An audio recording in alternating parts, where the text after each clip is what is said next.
بلوچستان کے شہر ڈھاڈر سے ہمارے گدروشیا پوائنٹ کے نمائندہ سمیع اللہ جلبانی کی رپورٹ کے مطابق ضلع بولان کے صدر مقام ڈھاڈر میں میونسپل کمیٹی کا عملہ غیر فعال ہونے کی وجہ سے جگہ جگہ کچروں کے انبار لگ گئے۔ شاہی چوک، رند علی بازار سمیت گلی محلوں، نالیوں میں پلاسٹک کے تھیلوں، استعمال شدہ پلاسٹک کی بوتلوں کی وجہ سے نالیاں بھی ابل پڑی ہیں، جن کی وجہ سے شہریوں کو بھی آمد و رفت میں مشکلات کا سامنا کرنا پڑتا ہے۔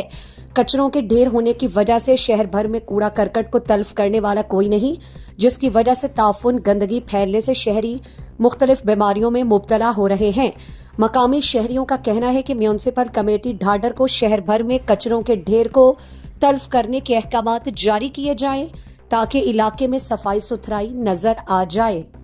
بلوچستان کی تازہ ترین خبروں سے باخبر رہنے کے لیے گدروشیا پوائنٹ چینل کو یوٹیوب پر سبسکرائب کریں اور فیس بک، انسٹاگرام اور ٹک ٹاک پر فالو کریں تاکہ آپ سے کوئی خبر رہ نہ جائے۔